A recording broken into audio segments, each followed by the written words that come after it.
इनकी भाषा, इनका तालीम मौन में हुआ करता था। उससे मुलाकात, उसकी आवाज मौन ही में सुनाई देगी। तो वो ज्यादा बात नहीं करते थे, कुछ करो बस। बाकी इन महापुरुषों ने, हमने उसमें विवेकानंद की किताब में आप लोगों को पढ़ के सुनाया है, इस आत्मा को जानने की, संजीवनी शक्ति को जानने का एक ही रास्ता है। किताब है पढ़ी, हम आपको दिखाए, उसमें आप लोगों ने पढ़ा भी होगा, हमने दिया है सब लोगों के पास। एक ही रास्ता है, किसी जगी हुई आत्मा से यही संचालित किया जा सकता है, कोई इसके अलावा नहीं। ऐसे विवेकानंद ने बोला है, जिसकी आत्मा में संचार करता है वो गुरु होता है, जिसकी आत्मा में वो शिष्य जो करता है। आत्मा से आत्मा को सूफी संतों के लिटरेचर मैंने देखा, ये राज सीना बासीना चलता है। अब भाई हम और लोगों को, आप लोगों ने पढ़ा हो, सुना होगा, समझा होगा। हमारे गुरु जी अगर किसी से राजी हो जाए, किसी को नजर बढ़ करके थे, तो आपको याद रखिए, ऐसा कई लोगों से के साथ घंटे आप वो कृष्ण की जो रास लीला होता है ना, वो आप अपने घर में बैठे बैठे देख सकते थे। उसकी आवाज, उसकी बांसुरी, वही धुन, वो घर में बैठा उसको सुना। इनकी एकमात्र दया से मैंने भी देखा ये सब चीजें हुआ। और दूसरी बात, ऐसे जो स्थिति वाले होते हैं वो किसी का लोभ लालच और संस्था नहीं चलाते, वो तो सिर्फ पात्र को देखते हैं।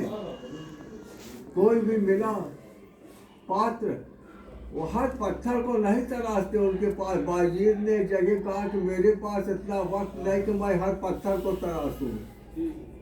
आपको याद होगा रामकृष्ण जी उसी दरिया के किनारे घूम रहे थे, तोतापुरी महाराज जा रहे थे, उनकी निगाहें रामकृष्ण के ऊपर पड़ी। अरे ये है कुछ लायक का, तुरंत बुलाया इधर से, इधर आओ बच्चा है, हम तुमको सन्यास की दीक्षा देने। सन्यास का मतलब घर द्वार छोड़ने का नहीं है। सन्यास का इशारा है कि आप अपने स्वरूप को जान लीजिए, यही सन्यास है। गीता तो उसमें साफ साफ है, अगली को जलाने वाला, घर के छोड़ने वाला सन्यासी नहीं है। नहीं बातें आई। तो तोतापुरी महाराज, अब वो रामकृष्ण जी समझ नहीं पाए ठाकुर, कहना अच्छा रुकिए, हम अपनी माता जी से पूछ के आते हैं। वो गए मंदिर में, कहा अच्छा जाओ। वहाँ पूछा कि ऐसे ऐसे तोतापुरी महाराज आए हैं, हमको क्या जरूरत है, आपकी बातें होती हैं, आपको सारी चीजें अनुभव में आती हैं। तो वहां से एक आवाज आई, अरे जो मेरे साथ इतनी देर तक सेवा किया, देखिए जो कर्म कांड लोग करते हैं ना, वो नाजायज नहीं होता, उसका मरियल तो नहीं दिला पाता, लेकिन सहयोग जरूर करता है। ये उसकी बारीकी है, शब्दों का रहस्य।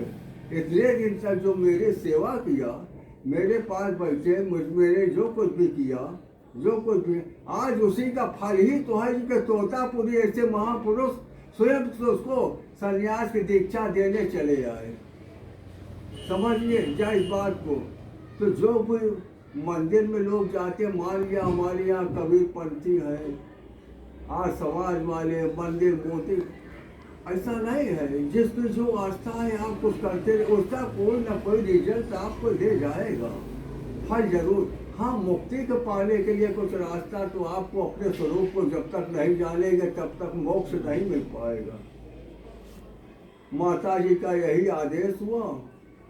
तोतापुरी महाराज के पास गए, उन्होंने 3 दिन तक विशेष तालीम, उसके बाद 11वें दिन बैठा ले, कहा बैठो, ध्यान में उतारे। रामकृष्ण कथा अमृत में ये बातें आई है, मैं आपको दिखाऊं।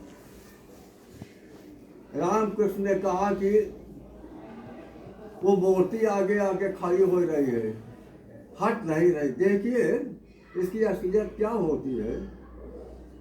हम लोग करते क्या है, साधना के द्वारा गए, उसी साधना को ही पकड़े रह जाते हैं, उसको छोड़ते नहीं। अरे भाई ऊपर आपको जाना, अपने सीढ़ी से ऊपर गए तो सीढ़ी को वहीं छोड़ दीजिए, हम सीढ़ी को फिर लिए रहते हैं। यही होती है कर्मकांड की उपासना, मूर्ति पूजा में। इसकी रहस्य यही, रामकृष्ण जी इतनी ज़्यादा उस मूर्ति से बंध गए थे कि जब ध्यान के मंजिल में आए तो वही मूर्ति आके खड़ी हो जाती, मूर्ति आके खड़ी हो जाती। बार बार कोशिश करें वो हटती नहीं थी।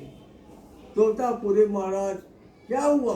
अरे वो मूर्ति आके खड़ी हो गई, मूर्ति, अरे उसको हटाओ। मैं हटाने की कोशिश करता हूँ, नहीं हटता। तोतापुरी महाराज एक वही नौकी वाली चीज थी, यहीं पर गड़ाया, तड़ाक तो मूर्ति चूर चूर होकर के बिखर गई। ऐसा ही है बातें।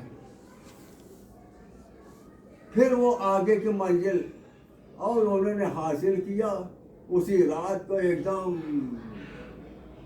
शाम को इंतजाम करके तोतापुरी बाहर दरवाजा में लगा करके घूमने चले गए। वो उसी में बैठे रहे। लौट के आए तो देखा एकदम रामकृष्ण सांसें गए, पाँच कुटेश्वर साफ, सारी चीजें बड़े प्रसन्न हुए। थोड़ी देर देखने के बाद फिर उसकी शक्ति को नीचे उतारा